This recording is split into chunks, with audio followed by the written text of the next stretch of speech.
Hey everybody, it's Scott Steen. I'm the lead handicapper over at winnersandwhiners.com. Winnersandwhiners.com, the number one site in the world for predictive sports analysis on each and every contest going on in America every single day. That's right, every game, every day, always free over at winnersandwhiners.com and our sister site, statsalt.com as well. And please stop over there and check those out. And if you'd like, I do have premium picks available. I'll put the link up in the description of this video if you're interested.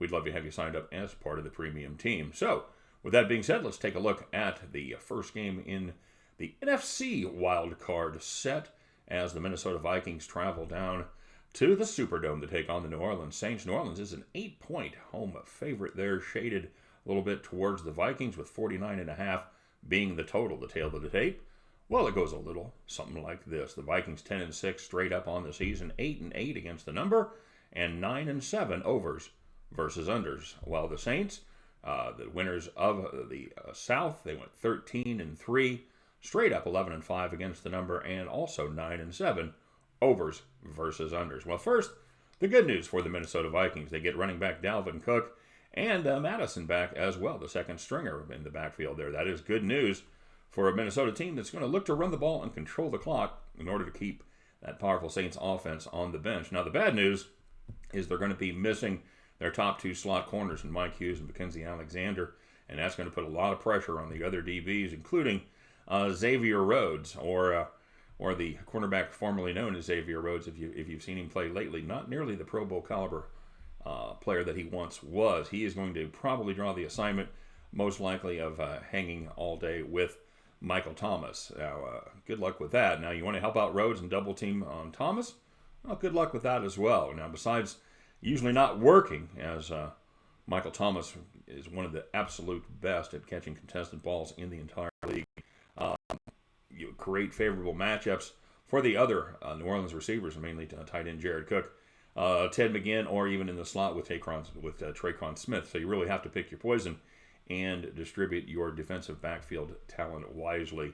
Now, if you start with the premise that Breeze and Thomas are going to eat, now, the Minnesota defense has to do two things to limit the damage. First, they have to be able to stop the run. Now, if they allow Kamara to average 4.5 yards per carry, they are going to be dead in the water. The Vikings, their defense has been pretty average against the run, giving up 108 yards per game. That's 13th in the NFL. 4.3 yards per carry, that is 18th. But they've struggled lately, even if you throw out that last week's vacation day game versus the Bears when they rested most starters. The Vikings have given up 122 yards per game and 4.55 yards per carry over their last 7 contests. That is not good. The Saints have always liked having that dual action going on in the backfield there to keep those legs fresh, and this year was no exception. Kamara, he carries the ball about 12 times a game, while Latavius Murray, he gets about 9 totes per contest. These guys are both tremendous weapons coming out of the backfield in the passing game. They've added 115 catches on the season for an additional 768 yards. The other things that the Vikings defense needs to do is they have to be able to get some pressure on Drew Brees. I know, where have you heard that before? Oh, that's right. Every time someone plays the Saints. They do have some very talented pass rushers, including Danielle Hunter. He's got 14.5 sacks on the season. 5th in the league. They put up 48 sacks. Now, the bad news is the Saints, they just don't give up many sacks. They've surrendered just 25 on the year. They take good care of the quarterback, whether it's Drew Brees, Teddy Bridgewater, or even Taysom Hill. They've given up just 25. That is 3rd best in football. And the Vikings, the other thing that defense does really well is it creates turnovers. They live to create turnovers on the season. They were 3rd in the NFL in creating turnovers. However, the bad news there is the Saints, they don't like giving the ball up at all. They threw just 6 interceptions between the 3 quarterbacks and lost just 2 fumbles on the season. By the way, that is an NFL record for the least amount of turnovers in a season with 8. So, the Breeze-led New Orleans Saints, they're not going to beat themselves. Now, here's the most frightening words possible for a Minnesota Vikings fan to hear.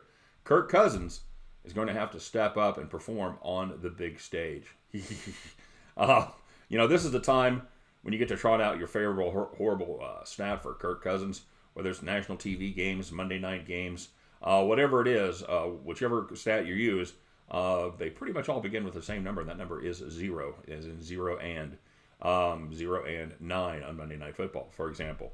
Now, Cousins, to his credit, he finally has all of his weapons back and healthy-ish. The question isn't, but the healthy-ish is how close to 100% is Dalvin Cook with his shoulder issues that have kept him out of action in the last couple weeks.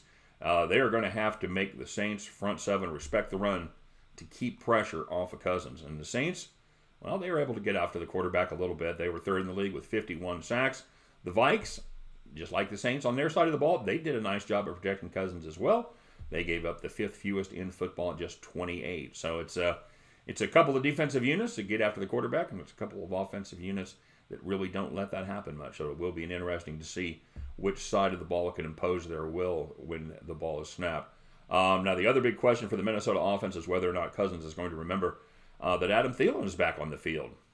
Since he's returned from his hammy, he's caught just 2 passes in the 2 games that he played. And, of course, when we talked about Madison being healthy, he should see some carries as well to help take the pressure off of Dalvin Cook. So, and Madison will catch some balls coming out of the backfield. So they do have 2 pretty good weapons there in the offensive backfield now. But at the end of the day, guys, it's hard not to like the Saints in this spot. It really is. Now, the question is that too many points? I know what you're thinking. It's 8 points. So let's break it down. Let's take a look at a couple different factors and see how that works out. We'll start with the home field. How many points is Laissez le bon temps rouler down there? How many points is that craziness in the Superdome worth? Normal regular season game, home crowd generally thought to be worth 3 points. Can we be conservative and give them and give Who Dat Nation an extra half point? We'll call that 3.5 points for the home field advantage. So how about Cousins versus Breeze? How many points is that worth? Well, for starters, just from a black and white statistical analysis, Breeze throws about 3/4 of a touchdown more per game than Cousins does. That should be good for about 4.5 points, the way my elementary math works it out. Now, you put that together with 3.5, 4.5, 3.5, there's your 8 points right there. But, as they used to say on the infomercials, wait, there's more. How about playoff experience? Drew Brees is making his 16th postseason start, while Cousins makes just his 2nd and his 1st as a Minnesota Vikings. Drew Brees, pretty much a surefire first-year Hall of Famer for the NFL Hall of Fame. Kirk Cousins, well, he has almost half a shelf in the Holland, Michigan Christian High School lauding his achievements. I kid, Kirk. He's a fine quarterback, but I truly do believe that the big difference is going to be the quarterback position in this one. In a lot of ways, the rest of these teams are very similar. They have good defenses that have had some issues, good running backs. They got big play receivers, although you can certainly argue that Michael Thomas, who's coming off one of the best seasons all time for any receiver, you certainly have the advantage there on the New Orleans side of the ball at receiver position. But at the end of the day, this comes down to the home field, and it comes down to Drew Brees for me. Between Who Dat Nation and Drew Brees playing at a very, very high level right now, he's peaking at the right time. He knows what to do in the playoffs. I'm going to lay the big number in this one. Go ahead and give me the New Orleans Saints minus the 8 points, all right? So, you guys join me. We'll play those Saints. We'll be saying, Who Dat? Who Dat going to beat them Saints? Ain't nobody, everybody. You guys can join me as we'll pick up those winning tickets. And will you? Raise le bon temps roulé. We be heading back to that window. All right, you guys take care. Thanks for watching. We'll see you next time. Bye-bye.